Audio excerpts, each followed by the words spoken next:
चापा मसीह परिवार को मुझ पास्टर हरीश शमील की ओर से आप सबों को प्रेम नमस्कार। मैं धन्यवाद देता हूं चापा मसीह परिवार के एडमिन ग्रुप के लिए, कमेटी के लिए, जिन्होंने मुझे आज का दिन ठहराया कि मैं परमेश्वर के वचन पर मनन करा सकूं।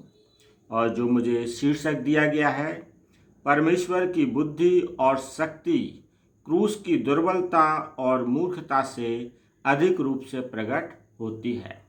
और जो संदर्भ दिए गए हैं आज बाइबल में से पढ़ने के लिए, वो पाए जाते हैं यशायाह नबी की पुस्तक 44 अध्याय पद 24 से 28 में, और जो सुसमाचार की पत्रियों में से संदर्भ दिया गया है वो है मरकुस रचित सुसमाचार, उसका 12वां अध्याय पद 1 से 12, और पत्रियों में से जो संदर्भ दिया गया पहला कुरिन्थियोस का 1 अध्याय पद 18 से 25।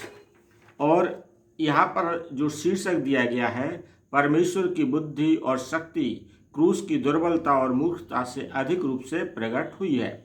तो यहाँ पर हम जिन बातों पर आज मनन करेंगे, तो ये जो शीर्षक इस बात को बताना चाहता है, परमेश्वर सर्वज्ञानी है और परमेश्वर सर्वशक्तिमान है। और जो क्रूस की दुर्बलता है और जो मूर्खता है, ये परमेश्वर की उस सामर्थ्य को प्रकट करती है, परमेश्वर की उस शक्ति को प्रकट करती है, उस ज्ञान को प्रकट करती है जो परमेश्वर ने कलवरी के क्रूस पर अपने क्रूस की मृत्यु से प्रकट किया। कि परमेश्वर ने कलवरी के क्रूस से वो मार्ग निकाल दिया कि जिस बुद्धि, ज्ञान और शक्ति से परमेश्वर ने इस संसार को बनाया, और संसार पाप में जो भरता गया और पाप के कारण से संसार नाश होना था, तो उस सब पर हम देखते हैं कि कलवरी के क्रूस से, अर्थात प्रभु यीशु मसीह के क्रूस से वो रास्ता निकला कि लोग बचाए जाए। ये परमेश्वर इस सृष्टि के लोगों को बचा सके। तो कलवरी का क्रूस ही है जो दुर्बल है, जो लोगों के लिए एक मूर्खता का कारण हो सकता। उसकी अपनी वजह है कि जो वजह है कि लोग क्रूस को मूर्खता समझ सकते हैं, उसको दुर्बल समझ सकते, लेकिन परमेश्वर ने इसी के द्वारा मार्ग निकाला। यदि आप देखें तो जो क्रूस की बात आती है, तो क्रूस अपराधियों को उस पर दंड देने के लिए, सजा देने के लिए एक माध्यम था। और क्रूस की सजा सामान्य लोगों को नहीं दी जाती थी। जिन्होंने घिनौने पाप किए हैं, जिन्होंने डकैती की है, हत्या की है, ऐसे लोगों के लिए क्या किया जाता था? क्रूस की सजा दी जाती थी। यदि आप लूका उसके 22 के 37वें पद में पढ़ेंगे तो लिखा है, प्रभु यीशु मसीह अपराधियों के साथ गिना गया, अर्थात क्रूस की मृत्यु हम देखते हैं। और क्रूस की मृत्यु जो है सब लोगों के सन्मुख रहती थी, तो सब लोगों के लिए एक उनकी अपनी भड़ास निकालने का भी रहता था, क्योंकि जिस व्यक्ति ने उनके लोगों के साथ बुरा किया है तो वो उसकी आलोचना कर सकते थे, बुराई कर सकते थे, थूक सकते थे, पत्थर मार सकते थे, सारी चीज़ें किया कर सकते थे। तो एक सताए हुए लोग, जो व्यक्ति क्रूस पर चढ़ा है, तो उससे अपनी भड़ास निकाल सकते थे। और शासन के द्वारा एक संदेश जाता था कि यदि तुम घिनौने काम करोगे तो इस प्रकार की सजा आपको दी जाएगी।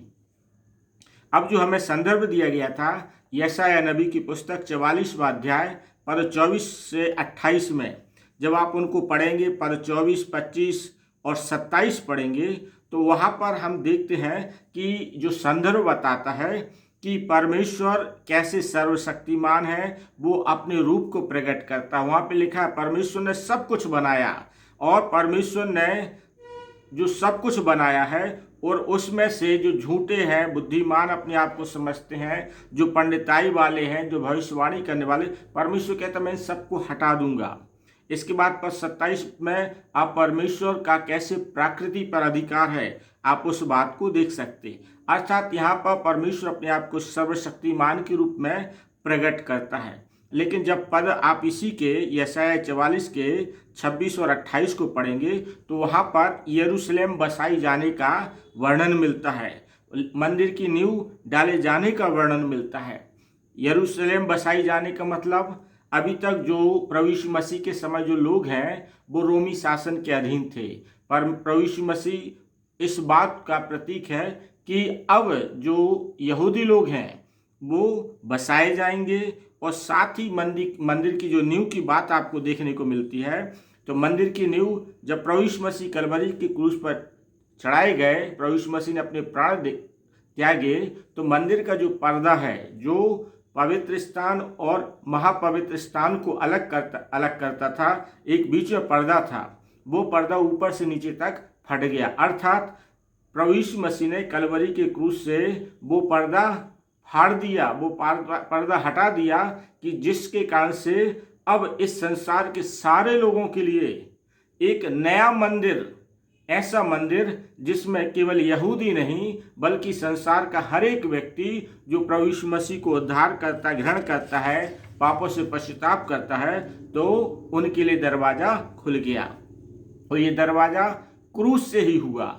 अर्थात क्रूस दुर्बल है, लोगों के लिए मूर्खता का कारण हो सकता है, लेकिन क्रूस ही है जिसने पूरे संसार के मानव जाति के लिए क्या कर दिया, एक दरवाजा खोल दिया कि हर व्यक्ति पापों से पश्चाताप करते हुए प्रभु यीशु मसीह पर विश्वास करके वो क्या कर सकता है, परमेश्वर के निकट और करीब जा सकता है। जो दूसरा संदर्भ दिया गया था मरकुस रचित सुसमाचार 12 अध्याय के पद 1 से लेकर 12 में, यहाँ पर दुष्ट किसान का दृष्टांत है। एक स्वामी है जिसने किसानों के लिए अपने खेत ठेके में दिए हैं और वो अपने दासों को भेजता है कि उससे कुछ लेके आ। और जब दासों को स्वामी भेजता है तो जो किसान लोग हैं, जो दुष्ट किसान हैं, वो उन्हें क्या करते हैं, उनको मारते पीटते हैं, फिर भेजते हैं किसानों को, वो उनकी हत्या कर देते हैं। इसके बाद स्वामी अपने पुत्र को भेजता है, और जब पुत्र को भेजता है तो दुष्ट किसान के दिए तो बारिश है, अब उसे मार डालते हैं।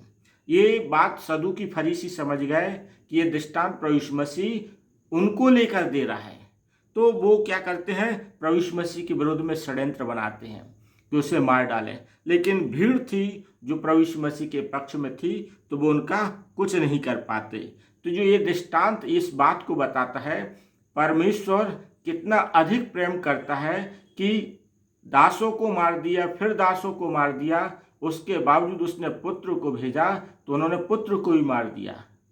तो परमेश्वर ने अपने बेटे को संसार में भेज दिया और उस बेटे को भी लोगों ने क्या कर दिया, मार दिया। तो अब जब स्वामी आएगा तो जो पश्चाताप नहीं करेगा, जो पापों से नहीं फिरेगा, तो उसका दंड निश्चित होगा। लेकिन बचाने के लिए परमेश्वर ने क्रूस वो द्वार खोल के रखा है जिस द्वार से आप पश्चाताप करते हुए परमेश्वर के निकट जा सकते हैं।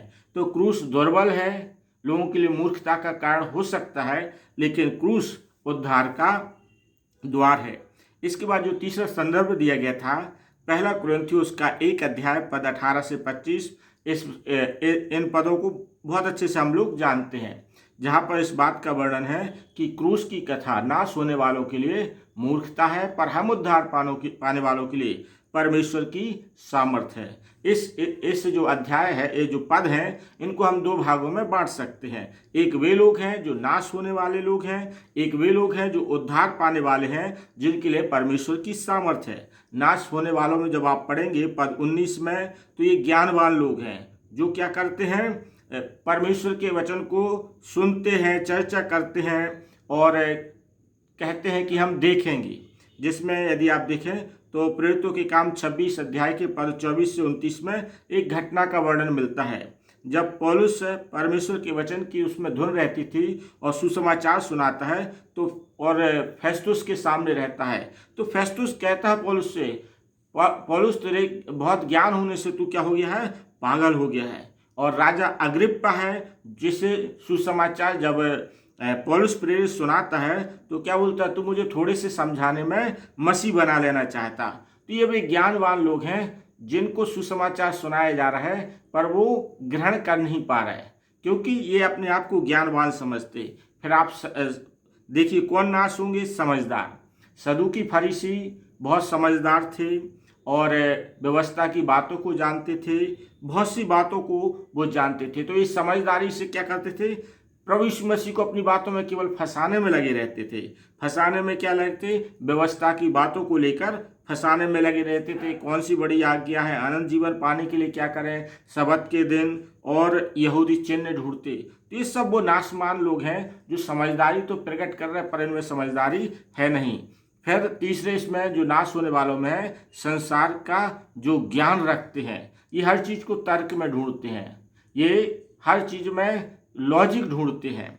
लेकिन जो उद्धार पाने वाले हैं, वो उद्धार पाने वालों में क्या है, परमेश्वर की सामर्थ प्रकट करते हैं। वो केवल क्या है, परमेश्वर की बात पर विश्वास करते हैं। ये निर्बल हो सकते हैं, कमजोर हो सकते हैं, ये नीच हो सकते हैं, लेकिन ये परमेश्वर की क्रूस की कथा पर क्या करते हैं, विश्वास करते हैं। और जो विश्वास करते हैं उनके लिए क्रूस की कथा क्या होती है, उनके लिए परमेश्वर की सामर्थ होती है। तो क्रूस की जो क्रूस है वो लोगों की दृष्टि में दुर्बल हो सकता है, कमजोर हो सकता है, और क्रूस लोगों के लिए मूर्खता